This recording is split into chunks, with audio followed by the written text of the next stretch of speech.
ये तो आप लोगों को पता होगा कि हमने पढ़ा था लास्ट में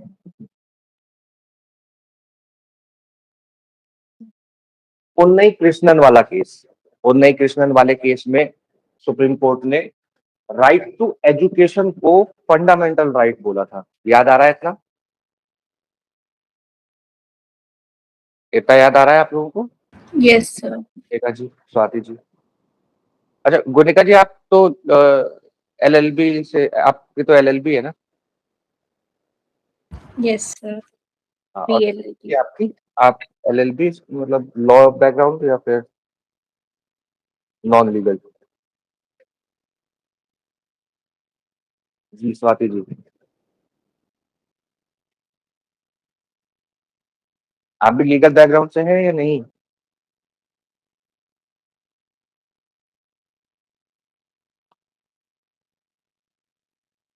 सर मैं तो एडवोकेट हूँ, एलएलबी कर चुकी। ठीक है, ठीक है। तो उन्नई कृष्णन वाला केस आप लोगों ने पढ़ा ही होगा, है ना? और इसके अंदर आप लोगों को पता ही होगा कि आर्टिकल 45 जो था, क्या कहता था आर्टिकल 45? आर्टिकल 45 कहता था free and compulsory education to every children up to 14 years of age within 10 years of the commencement of this constitution। यानी कि इस संविधान के लागू होने के 10 साल के अंदर 14 साल तक के हर एक बच्चे को फ्री एंड कंपल्सरी एजुकेशन की व्यवस्था करना सरकार की जिम्मेदारी है।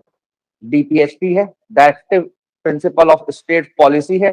यानी कि स्टेट पॉलिसी कैसे बननी चाहिए? डायरेक्टिव प्रिंसिपल्स के अकॉर्डिंग बननी चाहिए, और ये कॉन्स्टिट्यूशनल गारंटी थी। ठीक है, तो गवर्नमेंट फेल हो गई टाइम बाउंड कमिटमेंट्स के लिए, है ना? तो उन्नई कृष्णन का केस आता है 1993 में। अब देखो 1950 में कॉन्स्टिट्यूशन का कमेंसमेंट होता है, और 1993 तक कोई भी कंपलसरी और फ्री एजुकेशन के लिए नियम सरकार ने नहीं बनाया, जबकि डीपीएसपी के अंदर था, है ना? उन्नई कृष्णन वाले केस में बोला गया द राइट टू एजुकेशन, इसने मैं कहा कि राइट टू एजुकेशन सिर्फ डीपीएसपी नहीं है, right to education fundamental right भी है। और फंडामेंटल राइट भी कैसा? राइट टू लाइफ के बराबर है, जीवन जीने के बराबर है। तो जीवन जीने की स्वतंत्रता के बराबर ही क्या है? एजुकेशन है। क्योंकि लाइफ को मीनिंगफुल कैसे बनाया जाएगा? आर्टिकल 21 सिर्फ जिंदा रहने का अधिकार थोड़ी देता है, लाइफ को मीनिंगफुल बनाने का अधिकार देता है। तो लाइफ को मीनिंगफुल कैसे बनाया जाएगा? बिना एजुकेशन के लाइफ को मीनिंगफुल नहीं बनाया जा सकता, इसलिए कहा कि आर्टिकल 21 के अंदर आता है। इसके अलावा क्या कहा कि हर एक चाइल्ड जो है उसका फंडामेंटल राइट है। आर्टिकल 45 नहीं, डीपीएसपी नहीं, बोला कि फंडामेंटल राइट है साहब। आर्टिकल 21 के अंदर हर एक बच्चे का क्या? Free education. ठीक है, इसके अलावा ये भी बोला इसके अंदर कि after 14 years the right continues.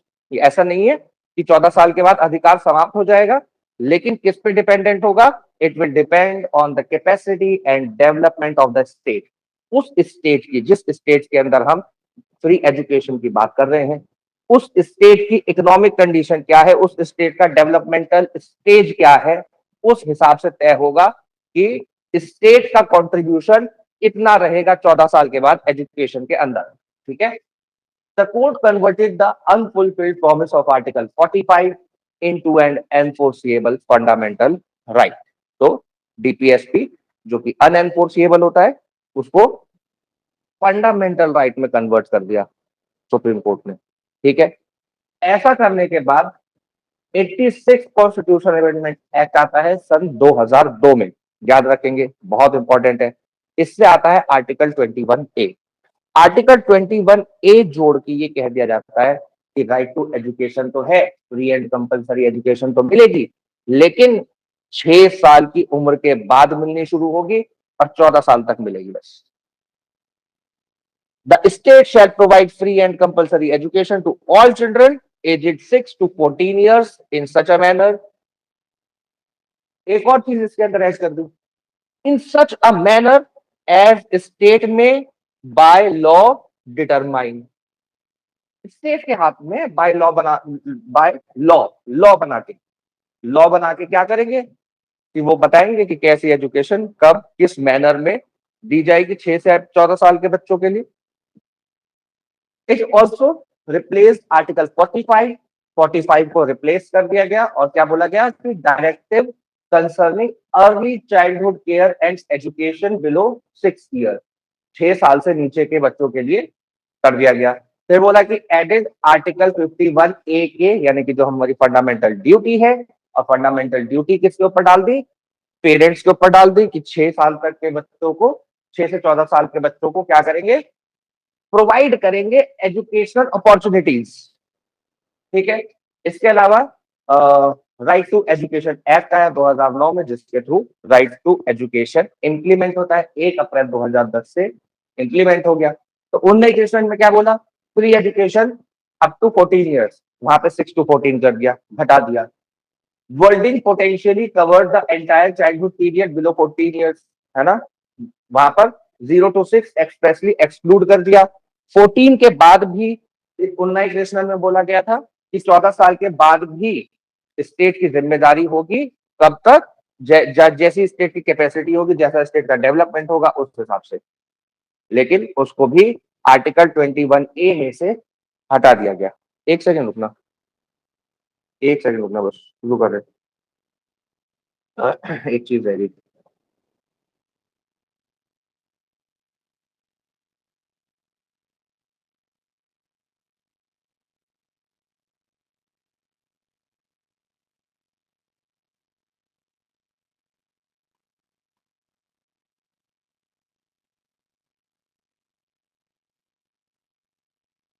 हाँ, तो देखो, गवर्नमेंट गवर्नमेंट ने क्या किया, article 21A contains the word in such manner as state may by law determine. यहाँ पर भी क्या किया, स्टेट की डिस्क्रिप्शन पे छोड़ दिया। ठीक है। तो क्रिटिसिज्म होता ही है इसका, children above 14 years remain outside, पहले 14 से 18 साल के जो थे उन्नई कृष्णन के हिसाब से वो भी कवर होने चाहिए according to the capacity and development of the state. उसके बाद देखो, एक्स्ट्रा ऑर्डनरी डिले रहा इसके अंदर, 1960 में जो मिल जाना चाहिए था वो जाके 2010 में मिला, और वो भी पूरा नहीं मिला। ठीक है। और पार्शियली ट्रांसफर कर दिया अपनी रिस्पॉन्सिबिलिटी पेरेंट्स के ऊपर, पुअर पेरेंट्स, गरीब लोगों के ऊपर, है ना। इसके बाद आता है आर्टिकल 22, वेरी इंपॉर्टेंट। आर्टिकल 22 क्या बताता है, आर्टिकल 22 प्रोटेक्शन देता है हमको अगेंस्ट डिटेंशन। दो तरह के डिटेंशन होते हैं, प्यूनिटिव डिटेंशन और प्रिवेंटिव डिटेंशन। जी स्वाति जी बताएंगे कि इन दोनों के बीच में अंतर क्या है, what is punitive and what is preventive. Sir punitive detention तो ऐसा डिटेंशन है जो किसी ने कोई ऑफेंस कर दिया हो उसके बाद पनिशमेंट के तौर पे डिटेन किया जा रहा है उन्हें। और सजा प्रिवेंटिव डिटेंशन है कि कोई ऐसी सिचुएशन अराइज हो रखी है जिससे कुछ बवाल वगैरह हो सकता है, तो उन्हें लॉ एंड ऑर्डर खराब ना हो इसके लिए प्रिवेंटिवली उसको डिटेन कर लेते हैं, बाद में उनको छोड़ दिया जाता प्रिवेंटिव है। डिटेंशन में उनको रखा जाता है। जैसे जम्मू कश्मीर रीऑर्गेनाइजेशन एक्ट जब आया, और तो जम्मू कश्मीर के जितने भी नेता थे उनको प्रिवेंटिव डिटेंशन में रखा गया, कहीं कोई दंगा ना हो जाए, कहीं कोई झड़प ना हो जाए, लड़ाई ना हो जाए, इस वजह से। तो उसको बोलते हैं प्रिवेंटिव डिटेंशन। यानी कि जब मैंने कोई क्राइम नहीं किया तब, अब प्यूनिटिव क्या हो गई, जब मैंने कोई क्राइम कर दिया उसके बाद जब मुझे पुलिस पकड़ेगी उसे बोलेंगे प्यूनिटिव डिटेंशन। तो प्यूनिटिव डिटेंशन के लिए आर्टिकल 22(1) से लेके 3 तक है, और प्रिवेंटिव डिटेंशन के लिए 22(4) से लेके 22(7) तक है, सब आर्टिकल्स। ठीक है ना। तो 22(1) हमको क्या बताता है, ग्राउंड मतलब दो 22(1) और 22(2) ये दोनों हमको राइट्स देते हैं, अधिकार देते हैं जब हम डिटेंशन में है उस समय। क्या अधिकार देते हैं, 4 अधिकार देते हैं, चारों याद रखेंगे, बहुत इंपॉर्टेंट है। पहला अधिकार देता है कि जो व्यक्ति अरेस्ट हुआ वो इंफॉर्मेशन मिलनी चाहिए उसको, किसकी, क्या किस ग्राउंड पे उसको अरेस्ट किया जा रहा है, उस ग्राउंड को इन्फॉर्म करना चाहिए किसको, जो भी डिटेन कर रहा है, जो भी डिटेनिंग अथॉरिटी है वो क्या करे, इन्फॉर्म करे। किस चीज के लिए, ग्राउंड ऑफ अरेस्ट के लिए। कैसे, तो जिस भाषा में उसको समझ में आए, communicated in language understood by the arrested person. Facts clear होने चाहिए, मीनिंगफुल होने चाहिए, है ना। इसके अलावा जो अरेस्टेड पर्सन है उसका अधिकार है कि वो अपने पसंद के किसी भी लीगल प्रैक्टिशनर यानी कि वकील से बात कर सकता है, उससे कंसल्ट कर सकता है। ठीक है, ये भी फंडामेंटल राइट है। इसके अलावा आर्टिकल 22(2) के अंदर कहता है कि जिसको भी अरेस्ट किया गया है उसे 24 घंटे के अंदर क्या करना है, मजिस्ट्रेट, नियरेस्ट मजिस्ट्रेट के सामने उसको पेश करना है, उसको प्रोड्यूस करना है। तो दो अधिकार ये हो गए, 24 घंटे के अंदर प्रोड्यूस करने का और 24 घंटे के ऊपर डिटेन ना रख पाने का। दो अधिकार ये हो गए और दो अधिकार ये हो गए, तो 4 अधिकार है। आर्टिकल 22(3) एक्सेप्शन बताता है इनका कि कब ग्राउंड्स नहीं बताने, कब उसको ये अधिकार, चारों अधिकार नहीं मिलेंगे। कब नहीं मिलेंगे, जब वो एलियन एनिमी है। एलियन एनिमी मतलब कि किसी दुश्मन देश का नागरिक है। ठीक है, दुश्मन देश कौन है, जिसके साथ एट वॉर हो इंडिया, एट वॉर। ठीक है, पाकिस्तान दुश्मन नागरिक, पाकिस्तानी दुश्मन नागरिक नहीं है, एलियन एनिमी नहीं है, जब तक कि हमारी उसके साथ वॉर ना चल रही हो। ठीक है, अ पर्सन अरेस्टेड और detained under preventive detention law, preventive detention law के अंदर जिसको अरेस्ट किया उसके ऊपर भी ये क्लॉज लागू नहीं होंगे, उसके पास भी ये अधिकार नहीं होंगे।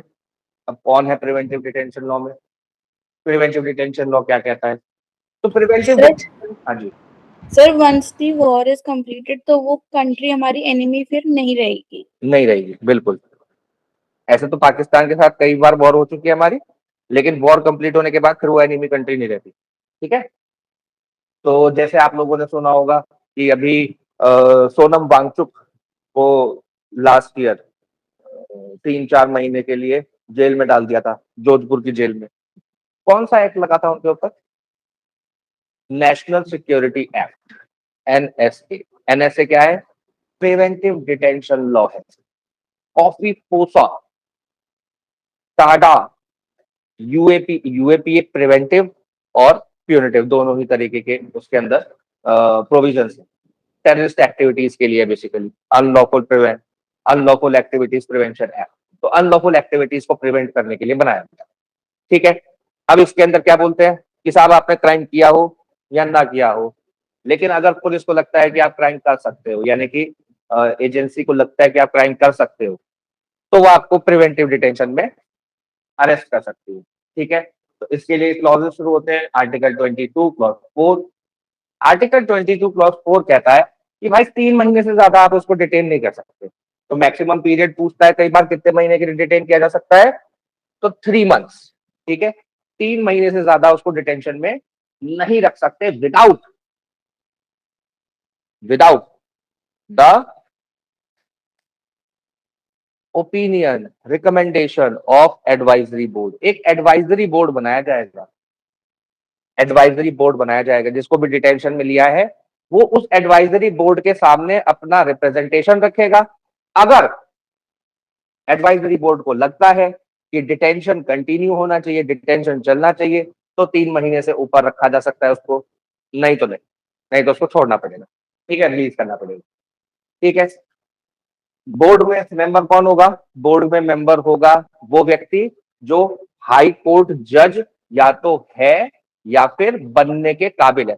कौन कौन व्यक्ति हाई कोर्ट बनने के एलिजिबल, क्वालिफाइड है, क्या है क्वालिफिकेशन हाई कोर्ट जज बनने की,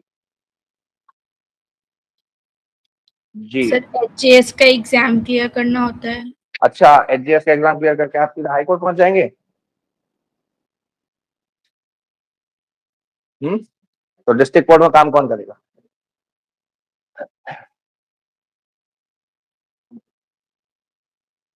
हाई कोर्ट। एचजीएस का एग्जाम क्लियर करके क्या बनते हैं, कौन सी पोजीशन मिलती है,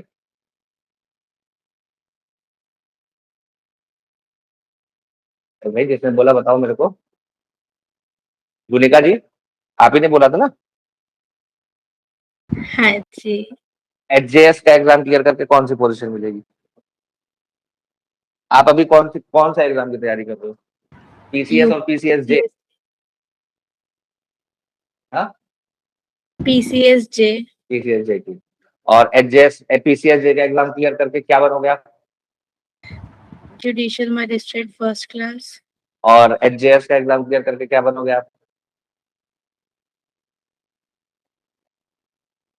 एडीजे बनोगे ना, एडिशनल डिस्ट्रिक्ट जज। अब डिस्ट्रिक्ट Yes. कोर्ट में ही रह गए, हाई कोर्ट तो नहीं पहुंच पाए।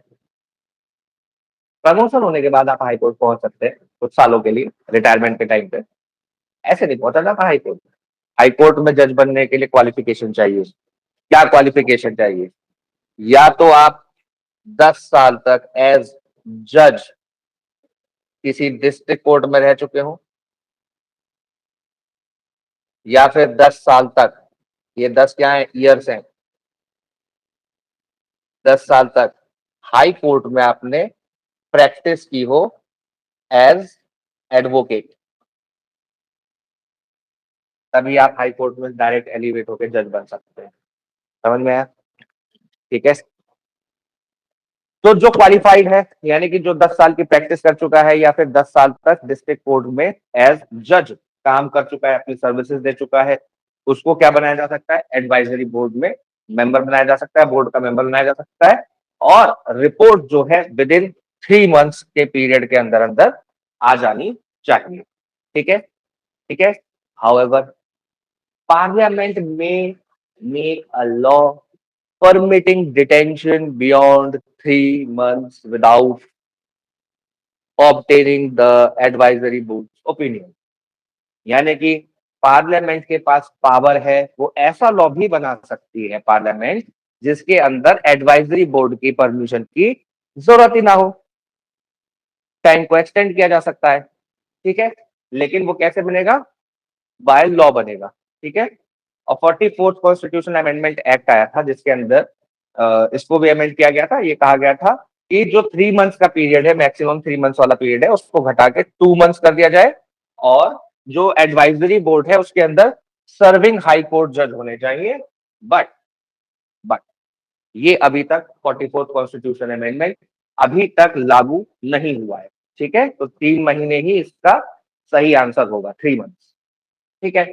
आर्टिकल 22 क्लॉज 5 क्या कहता है? एसेंशियल राइट्स देता है। प्रिवेंटिव डिटेंशन में ऐसा नहीं है कि आपके पास कोई अधिकार नहीं होगा, अधिकार होगा। क्या होगा? कि आपको कम्युनिकेट किए जाएंगे आपके अरेस्ट के ग्राउंड्स, अरेस्ट के जो ग्राउंड्स है वो आपको बताए जाएंगे कि आपको क्यों अरेस्ट किया जा रहा है। ठीक है।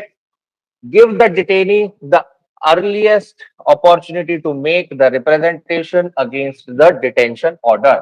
डिटेंशन ऑर्डर के अगेंस्ट रिप्रेजेंटेशन के लिए अर्लीस्ट पॉसिबल अपॉर्चुनिटी, सबसे जल्दी से जल्दी अपॉर्चुनिटी उसको प्रोवाइड करानी पड़ेगी। ठीक है। The ground must be sufficiently clear, specific and enable the effective representation. A representation must also be considered independently and expeditiously। है ना? क्या कह रहे हैं कि भाई जो ग्राउंड्स हैं वो सफिशिएंटली क्लियर होने चाहिए, साफ साफ समझ में आने चाहिए कि किस ग्राउंड पे अरेस्ट किया गया है, जिससे कि इफेक्टिव रिप्रेजेंटेशन किया जा सके। और जो रिप्रेजेंटेशन है उसको कंसीडर कैसे करना है? इंडिपेंडेंटली, विदाउट द बायसेस, और इंडिपेंडेंटली करने के साथ साथ एक्सपीडिशियसली, इफेक्टिवली एंड क्विकली। ठीक है, तो जल्दी भी करना है, इफेक्टिवली भी करना है। आर्टिकल 22 क्लॉज 6 क्या बताता है? पब्लिक इंटरेस्ट एक्सेप्शन देता है। ये कहता है कि भाई ग्राउंड्स कब नहीं बताए जाएंगे, आपको ग्राउंड्स के बारे में या कोई भी इंफॉर्मेशन आपको तब नहीं दी जाएगी जब वो पब्लिक इंटरेस्ट में होगी। लेकिन ऐसा नहीं कर सकते कि इतनी इंफॉर्मेशन छुपा ली कि अब आप क्या नहीं कर पा रहे हो, आप अपने राइट्स का इस्तेमाल नहीं कर पा रहे हो। कौन से राइट्स का? रिप्रेजेंटेशन वाले राइट्स का। रिप्रेजेंटेशन आपका मीनिंगलेस हो जाए, इतने भी फैक्ट्स नहीं छुपा लेने हैं। किसके नाम पे? पब्लिक इंटरेस्ट के नाम पे। ठीक है। जैसे अभी सोनम वांगचुक के केस में हुआ कि वो लोग ग्राउंड्स ही नहीं बता रहे थे, सुप्रीम कोर्ट के बोलने के बाद उन्होंने अरेस्ट के ग्राउंड्स बताए डिटेनिंग अथॉरिटी ने। ठीक है। 22 क्लॉज 7 क्या बताता है? पार्लियामेंट की पावर बताता है कि सर्कमस्टांसेस बना सकते हैं, यानी कि क्या कर सकते हैं? पार्लियामेंट में प्रिस्क्राइब, बता सकता है क्या? Circumstances and classes of cases जिसके अंदर जो डिटेंशन है 3 महीने से ज्यादा की जा सकती है। पार्लियामेंट से लॉ पास करा के ऐसा लॉ बनाया जा सकता है जिसके अंदर डिटेंशन कैसी हो? 3 महीने से ज्यादा की हो, और without an advisory board opinion, बिना किसी एडवाइजरी बोर्ड के ओपिनियन के हो। मैक्सिमम पीरियड प्रिस्क्राइब कर सकता है तो प्रोसीजर भी, the procedure of to be followed by the advisory board, ये तीनों चीजें पार्लियामेंट लॉ से क्या कर सकता है, बना सकता है। लेकिन जनरली 3 महीने और मैक्सिमम पीरियड 6 महीने। मैक्सिमम पीरियड कितना है प्रिवेंटिव डिटेंशन का? 6 months. 6 months, है ना? स्वाति जी कितना है? सर 3 months नहीं है? 3 months सही आंसर, 3 months है, ठीक है ना? तो 3 महीने, ठीक है, 3 महीने तक बिना परमिशन, बिना एडवाइजरी बोर्ड के ओपिनियन के डिटेंशन में रखा जा सकता है, ठीक है। और फर्दर डिटेंशन के बाद वो 12 महीने तक उसको रख सकते हैं, ठीक। कुछ important cases, Pankaj Bansal versus union of India, इसके अंदर क्या बोला गया? Grounds of arrest under PMLA. PMLA क्या है? पामला का फुल फॉर्म बताओ जल्दी से। Prevention of money laundering acts. Money laundering क्या होता है?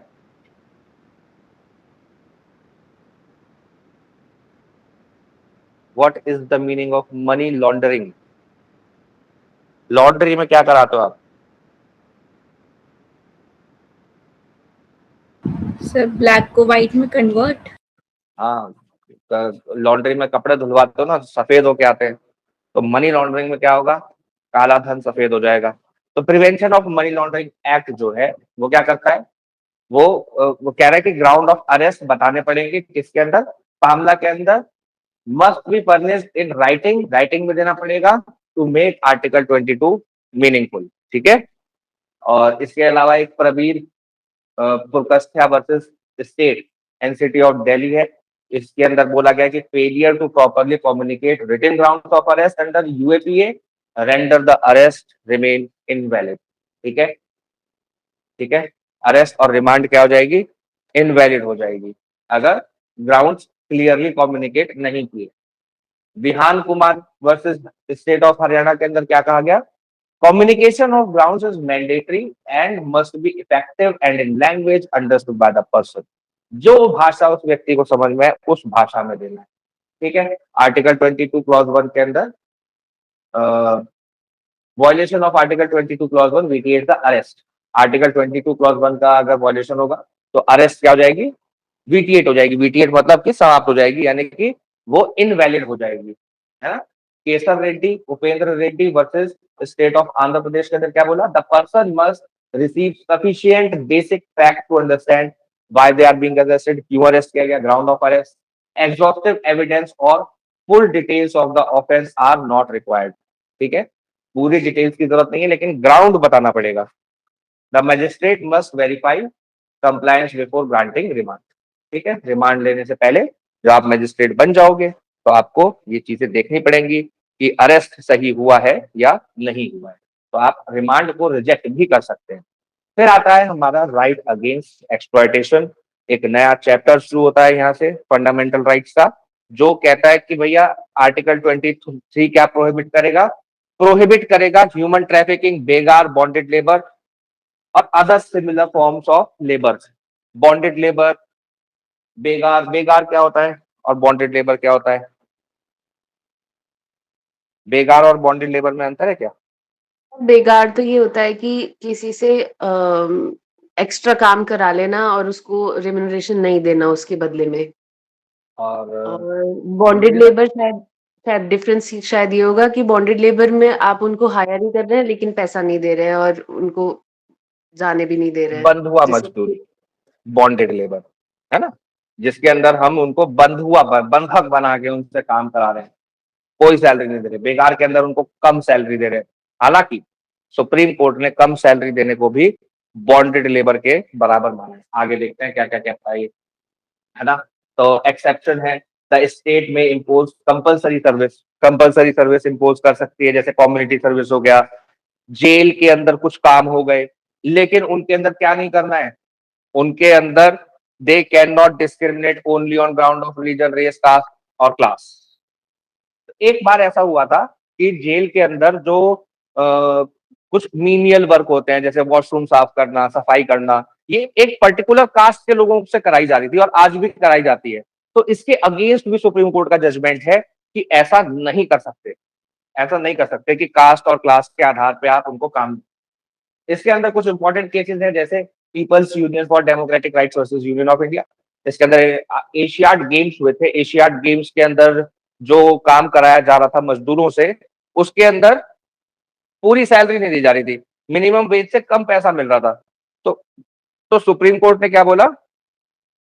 सुप्रीम कोर्ट ने बोला कि forced labour include labour caused by physical force से तो होगा ही, फोर्स्ड लेबर माना ही जाएगा, बॉन्डेड लेबर माना ही जाएगा, लेकिन अगर लीगल कंपल्जन है तो भी उसको बॉन्डेड लेबर मानेंगे। अगर हंगर, पॉवर्टी, इकोनॉमिक हेल्पलेसनेस की वजह से वो मजबूर है उस जगह काम करने के लिए, कम सैलरी पे काम करने के लिए, मिनिमम वेजेस से नीचे काम करने के लिए, तो भी उसको बॉन्डेड लेबर माना जाएगा। Payment below the statutory minimum wage amount to forced labour under article 23। अगर मिनिमम वेज से कम दे रहे हो तो फोर्स्ड लेबर के बराबर है। The states must prevent violation even when workers are employed through private contractors। हाँ जी, कुछ कहना चाहते हैं? सर जैसे प्राइवेट कंपनीज भी कभी कभी अपने एम्प्लॉयर से एक्स्ट्रा वर्क करा लेते हैं और पेमेंट नहीं करते, तो वो भी बेकार है। हाँ, वो भी बेकार है। वो कंपल्शन की वजह से करते हैं, केस नहीं करते कंपनी के खिलाफ, क्योंकि कंपनी के खिलाफ केस करेंगे तो ना तो आगे नौकरी मिलेगी, वो तो कंपनी निकाल ही देगी, मतलब काम करने में दिक्कत आएगी ना जॉब में, इसलिए करते नहीं है केस, नहीं तो आता है वो बेकार के अंदर। ठीक है।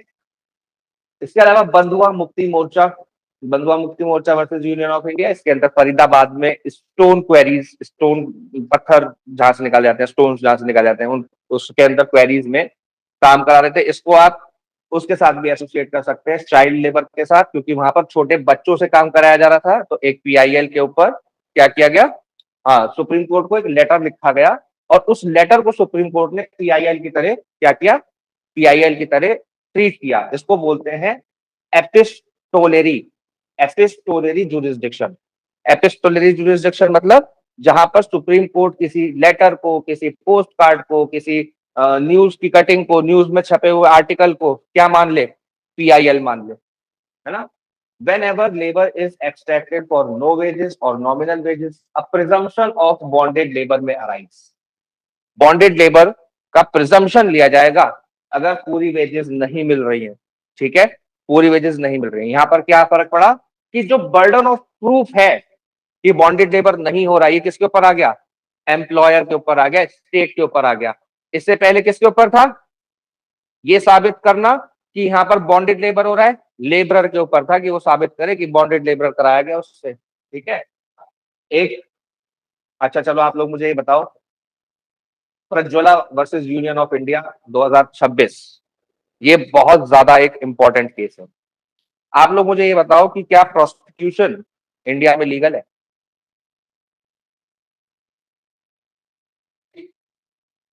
क्या इंडिया में प्रोस्टिट्यूशन लीगल है?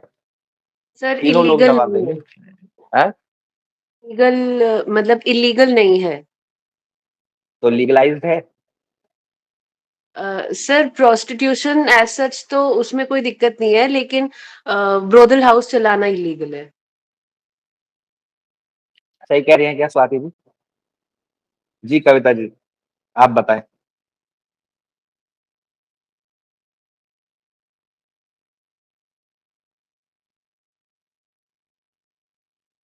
जी कविता जी, माइक खोलिए और बताइए कि क्या प्रोस्टिट्यूशन इंडिया में लीगल है या नहीं? सर मुझे इसके बारे में नॉलेज नहीं है। क्या कोई व्यक्ति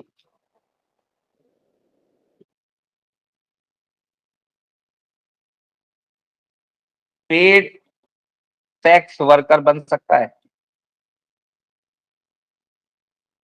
तो हाँ, बन सकता है। क्या ब्रोथल चलाया जा सकता है? नहीं चलाया जा सकता। क्या ब्रोकर बना जा सकता है? नहीं बना जा सकता। लेकिन अगर कोई महिला या पुरुष सेक्स वर्क करना चाहे तो वो कर सकता है। कैसे पता चलेगा?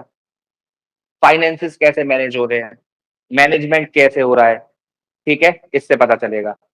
क्यों क्यों है ये लीगल? ये सेक्स वर्क लीगल कैसे है, क्यों है? कोई बताएगा मेरे को इसके बारे में? गुनिका जी? सर उनकी खुद की चॉइस है। उनकी खुद की चॉइस है, यानी कि आर्टिकल 21 कहता है कि बॉडीली ऑटोनॉमी है, बॉडीली ऑटोनॉमी का अधिकार देता है ना। मेरी बॉडी, मेरा अधिकार, मैं कुछ भी करूं, बेचूं, खाऊं, कमाऊं, है ना, मेरा अधिकार। तो एक ये केस आया, Prajwala versus union of India 2026। अब बताओ कि अगर कोई ब्रॉथल चला रहा है, मान लो कोई लड़की है जिसका जिसको ट्रैफिक करके लाया गया है इन सब के अंदर। देखो, दो तरीके से आते हैं सेक्स वर्क के अंदर लोग, दो तरीके से आएंगे। या तो वॉलेंटरीली आ रही है वो महिला या पुरुष, अपनी इच्छा से आ रहे हैं वो सेक्स वर्क करने के लिए, और दूसरा रास्ता ये है कि उनको ट्रैफिक करके लाया जा रहा है। तो जो ट्रैफिक करके लाया जा रहा है वहां पर प्रॉब्लम है ना। जो ट्रैफिक करके लाया गया है वो इलीगल है ना, बोलो, इलीगल है कि नहीं? Yes sir, yes sir. ठीक है। अब ट्रैफिक जहां पर किया गया है वहां पर क्या करेंगे पुलिस वाले, क्या करेंगे? पुलिस वालों का क्या काम है यहाँ पे? अच्छा, आप रेड लोगों ने कर सकते हैं और उनको पकड़ सकते हैं। रेड और arrest. Arrest, red and arrest, किसको अरेस्ट करेंगे? महिला को? हाँ, उनको लेके जा सकते हैं और फिर उनको प्रोटेक्शन दे सकते हैं। तो आप मुझे एक बात बताओ कि जो महिला इस काम में है, अभी आपने कहा कि पेड सेक्स वर्क करना लीगल है, मतलब इसमें कोई खराबी नहीं है, कर सकते हैं, उसकी बॉडीली ऑटोनॉमी है। उस काम को करने के लिए आप अरेस्ट कैसे कर सकते हो उसको? नहीं तो उसको तो ट्रैफिक करके लाया गया है ना। तो ट्रैफिकर ने ट्रैफिक किया ना, वो तो विक्टिम है। How can you arrest a victim? Sir arrest भी तो हम उसके बेनिफिट के लिए ही कर रहे हैं ना, फिर उनको बचा आपको लेंगे। किसने बेनिफिट करने के लिए, मतलब पुलिस को किसने अधिकार? ये बेनिफिट यानी कि मॉरल पुलिसिंग आप कर रहे हो, मॉरल पुलिसिंग कर रहे हो ना। कहीं लीगल इसका वो तो नहीं है, लॉ तो कहीं नहीं कहता कि विक्टिम को अरेस्ट कर लिया जाए। सर वो तो पकड़ ही लेंगे, बाद में वो ही बताती रहेगी कि मैं तो विक्टिम हूँ, वही प्रूव करती रहेगी बाद में। हाँ, तो इसी के ऊपर ये केस है, Prajwala versus union of India. इसके अंदर ये बोला गया कि भाई जो विक्टिम है उसकी बॉडीली ऑटोनॉमी है, उसको रेस्क्यू होना है या नहीं होना उसकी मर्जी है, ना होना चाहे रेस्क्यू, वॉलेंटरीली रहना चाहे उसी में, सेक्स वर्क ही करना चाहे आगे भी, तो कैसे रेस्क्यू रेस्क्यू कर लोगे? और रेस्क्यू करके करोगे क्या? नारी निकेतन में डाल दोगे, है ना। प्रोटेक्शन के नाम पे क्या करोगे? नारी निकेतन में डाल दोगे, यस सर। जहां से वो कब बाहर आएगी कोई गारंटी नहीं है, कोई गारंटी नहीं है। पुलिस अगर जेल में डालेगी, अगर पुलिस अरेस्ट करके जेल में डालेगी तो बेल मिल जाएगी, नारी निकेतन में डाल देगी तो बेल भी नहीं है, मैजिस्ट्रेट के हाथ में है सब कुछ, क्योंकि वहां पे वो अरेस्टेड नहीं है, उसका रिहेबिलिटेशन, सो कॉल्ड रिहेबिलिटेशन हो रहा है, सो कॉल्ड रिहेबिलिटेशन। और नारी निकेतन की जो परिस्थिति है हमारे देश के अंदर, वो जेल से भी बदतर है, जेल से भी खराब है। अभी कुछ दिन पहले एक आर्टिकल छपा था द हिंदू के अंदर, उसके अंदर महिला ने साफ साफ बोला कि 6 महीने जेल में रहना ज्यादा बेहतर है इनडेफिनेटली नारी निकेतन में रहने से। She was a sex worker, और उसने ये बात बोली कि रिहेबिलिटेशन का क्या मतलब है, तो फिर रिहेबिलिटेशन का फायदा क्या रह गया? तो यहाँ पर सरकार की, पूरे सिस्टम का, सबका फेलियर है, ठीक है। इसके अंदर ये बोला गया कि इसके अंदर जिसको रेस्क्यू किया गया है, rescue alone is insufficient, rehabilitation must be provided, physical safety, shelter, healthcare, psychological support, livelihood and vocational assistance, social reintegration, protection from re-trafficking, फिर से ट्रैफिक ना हो जाए, लेकिन कैसे? With the consent of the women, without the consent of the women नहीं किया जा सकता रेस्क्यू, ठीक है। Rehabilitation must respect the victims wishes, choices, dignity and agency. किसका अधिकार है? मैं रेस्क्यू होना नहीं चाह रहा, मुझे नहीं होना रेस्क्यू, मैं खुश हूं, तो क्यों रेस्क्यू करोगे यार? क्यों रेस्क्यू करोगे? एक ऐसा काम करने के लिए जो मेरा अधिकार है करना, मेरी बॉडीली ऑटोनॉमी कहती है मैं कर सकता हूं, और फिर भी मुझे रेस्क्यू करके डाला जा रहा है। एक शराबी शराब पीता है, तो क्या पुलिस जबरदस्ती उसको उठा के नशा मुक्ति केंद्र में बंद कर सकती है? शराब पीना गलत काम है, मोरली रॉन्ग है, ये भी मोरली गलत होगा, लीगली गलत नहीं है। शराब पीना भी मोरली गलत होगा, लीगली गलत नहीं है। तो उसको जब आप नशा मुक्ति केंद्र में नहीं डाल सकते हो, तो एक महिला को जो अपना पता नहीं किस मजबूरी की वजह से वो काम कर रही होगी, आप उसको क्या कर रहे हो? नारी निकेतन में डाल दे रहे हो। कितने समय के लिए? कोई गारंटी नहीं है कब वो बाहर आएगी उससे, नारी निकेतन से कोई गारंटी नहीं है। समझ में आई बात? क्या कहना चाहता है इस केस के अंदर? Consensual adult sex work can not automatically be equated with trafficking. हर बार जो सेक्स वर्क में है महिला, जरूरी नहीं है कि उसको ट्रैफिक करके ही लाया गया हो। तो रेस्क्यू से पहले देखना है कि क्या वो वॉलेंटरीली आई है, क्या उसका जो पेमेंट होता है, सेक्स वर्क का जो पेमेंट होता है, उस पेमेंट को मैनेज कौन करता है, क्या उसका कोई मैनेजर है? तो उस मैनेजर की गलती है। वो मैनेजर कौन है? एक्यूज है। लेकिन महिला क्या है? विक्टिम है। तो विक्टिम को आप अरेस्ट कैसे कर सकते हो? जबकि जैसे हम लोग कई बार न्यूज में देखते हैं या अखबार में फोटो छपती है, महिलाओं के मुंह पे कपड़ा बांध के उनकी परेड कराई जाती है, पुलिस वाले उनको लेक्चर दे रहे होते हैं। क्यों दे रहे हैं भाई? क्या गलत किया उसने? उसका अधिकार है वो करना जो वो कर रही है। और अगर वो मजबूरी से है वहां पर, तो वो विक्टिम है, वो एक्यूज नहीं है। और वॉलेंटरीली कर रही है तो उसका अधिकार है करने का, अब तो रोक सकते ही नहीं हो, है ना? समझ में आई बात? तो कविता जी, आपका कोई ये दोस्त अगर होटल में पकड़ा जाए तो उसको बता देना कि बाकी तो सब लॉयर है, इनको तो पता ही है, को बचा लेना आप, है? तो आर्टिकल 24 क्या कहता है? आर्टिकल 24 कहता है कि चाइल्ड लेबर नहीं कराया जा सकता। कहां पर? फैक्ट्री, माइन या फिर कोई भी हजार्डस एम्प्लॉयमेंट के अंदर बच्चों से, 14 साल से नीचे की उम्र के बच्चों से काम नहीं कराया जा सकता। क्या कहता है? The child and adolescent labour law supplements the constitutional protection and regulates prohibits employment of children and adolescents। ठीक है? तो इसके अंदर कुछ केसेस हैं इंपॉर्टेंट। जैसे एक बार फलाल हाइड्रो पावर प्रोजेक्ट बन रहा था कश्मीर के अंदर, तो कश्मीर के अंदर वहां पर छोटे बच्चों से काम कराया जा रहा था, तो वहां पर रेस्क्यू हुआ, बच्चों को बचाया गया।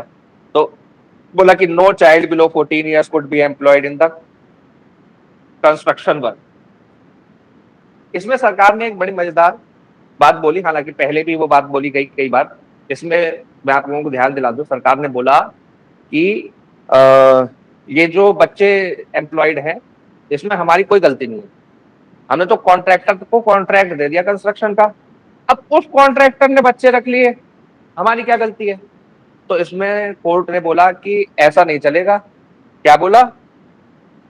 No child below 14 could be employed by any contractor or subcontractor at a project। Project में अगर सब कॉन्ट्रैक्टर या कॉन्ट्रैक्टर किसी चाइल्ड को लेबर की तरह रख रहा है, तो वो देखना भी सरकार का काम है। The government and public sector undertaking could not escape responsibility merely because the laborers were hired through contractor। वो अपनी रिस्पॉन्सिबिलिटी से बच नहीं सकते। सर, तो गवर्नमेंट और कॉन्ट्रैक्टर का रिलेशनशिप तो प्रिंसिपल एजेंट वाला हो गया ना? प्रिंसिपल एजेंट वाला है, बिल्कुल एग्जैक्टली, प्रिंसिपल एजेंट वाला है। तो प्रिंसिपल वैसे भी लायबल होता है अपने एजेंट के काम के लिए, वाइकेरियसली लायबल होता है ना।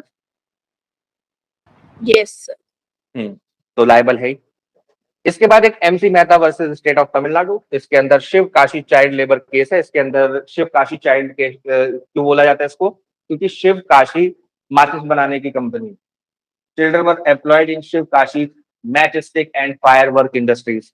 तो फायरवर्क इंडस्ट्रीज, मैचस्टिक इंडस्ट्रीज, इसको भी कैसा हजार्डस काम माना गया और इसके अंदर से भी बच्चों का एम्प्लॉयमेंट समाप्त कराया गया। ठीक है? इसके अलावा बोला गया कि जितने भी बच्चे तुमने एम्प्लॉय कर रखे थे, उनके रिहेबिलिटेशन एजुकेशन के लिए 20,000 रुपए प्रति बच्चा आप लोगों, जो कंपनी है उसको कंपनसेशन देना पड़ेगा। और जो एडल्ट मेंबर हैं उस बच्चे के, फैमिली के, उनके साथ क्या कराना पड़ेगा, रिपैट्रिएशन, यानी घर वापसी उनकी करानी पड़ेगी। लेकिन अगर किसी के घर में एडल्ट मेंबर नहीं है तो स्टेट उसको 5,000 रुपए देगी। ठीक है, हालांकि ये सब चीजें याद रखना जरूरी नहीं है, बस याद रखो क्या कि हैजार्डस वर्क क्या है, बस एक ये बचपन बचाओ आंदोलन। कैलाश सत्यार्थी को कौन कौन जानता है, किस किसी ने नाम सुना है कैलाश सत्यार्थी का? हाँ जी, किसी ने नाम नहीं सुना कैलाश सत्यार्थी का? बचपन बचाओ आंदोलन। सर नोबल लॉरेट्स है शायद ये। Nobel laureate, yes, he is Nobel peace prize winner Kailash Satyarthi. इनका असली नाम है कैलाश शर्मा और इन्होंने अपना सरनेम त्याग दिया था, सत्यार्थी रख लिया, क्योंकि शुरू से ये कहते हैं कि मैं तो गांधीवादी हूँ, और गांधीवादी होने की वजह से इन्होंने सत्यार्थी नाम रखा। सत्यार्थी का मतलब होता है सीकर ऑफ द ट्रुथ, सच को खोजने वाला, है ना। तो इन्होंने इनके बचपन की एक कहानी है। एक बार ये स्कूल जा रहे थे, कैलाश सत्यार्थी, कैलाश शर्मा उस टाइम पर थे ये, और बचपन में जब स्कूल जा रहे थे तो इन्होंने देखा कि स्कूल के गेट के पास एक वो नहीं होते मोची, एक मोची बैठा है और उसका बच्चा भी बैठा है, और वो वहां पर जूते सिलने का काम सीख रहा है। तो उन्होंने जाके उस मोची से पूछा कि ये स्कूल क्यों नहीं जा रहा, जब मैं स्कूल जा रहा हूँ तो ये क्यों नहीं जा रहा स्कूल। तो उन्होंने भाई अपनी मजबूरी बताई कि कैसी मजबूरी है कि हमें यहाँ पर इसको काम कराना पड़ रहा है। तो उनका उस समय से वो चक्षु खुल गए कि भाई बचपन जो है वो बहुत ही इम्पोर्टेंट है और बचपन को बचाना बहुत जरूरी है।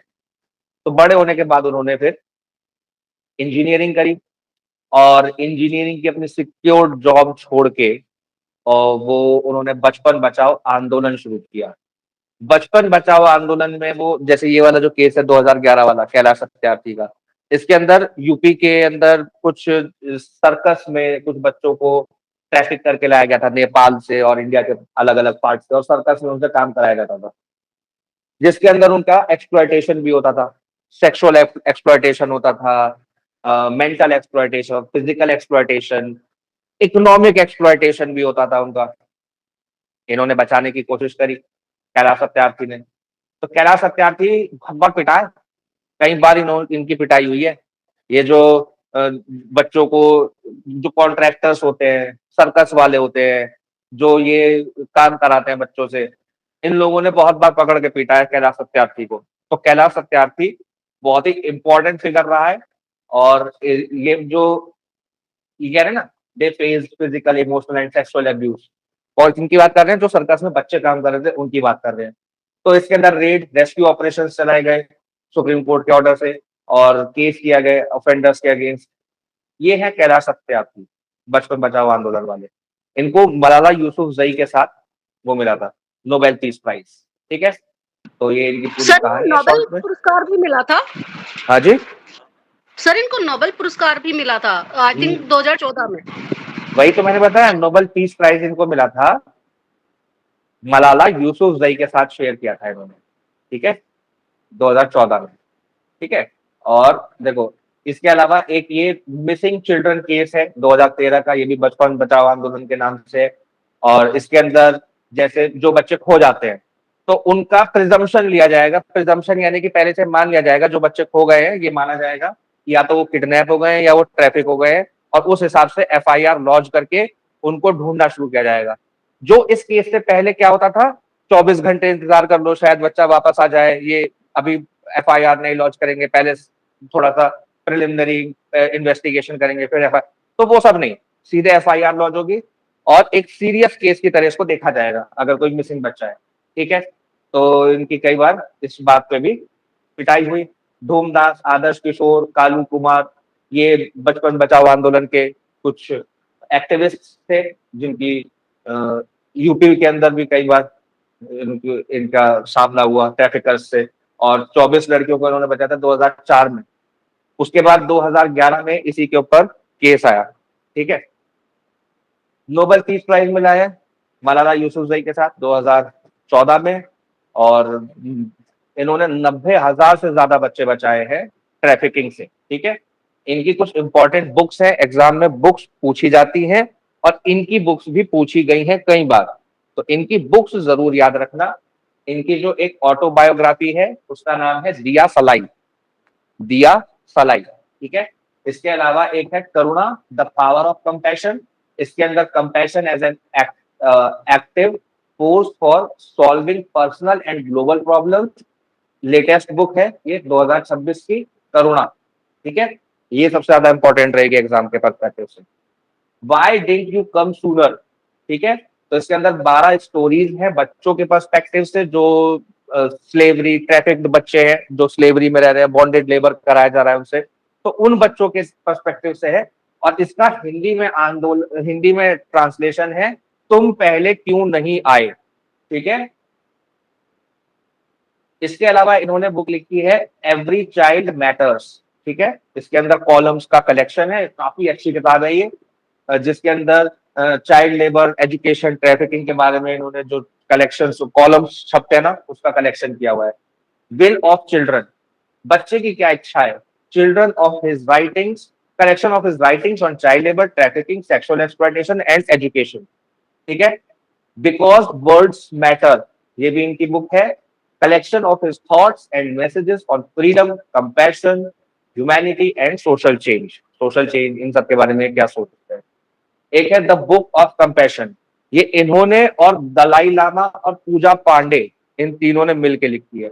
दलाई लामा, पूजा पांडे और कैलाश सत्यार्थी, तीन लोगों ने मिलकर लिखी है द बुक ऑफ कंपैशन, याद रखेंगे, बहुत इंपॉर्टेंट बुक है ये, 2024 में पब्लिश हुई थी।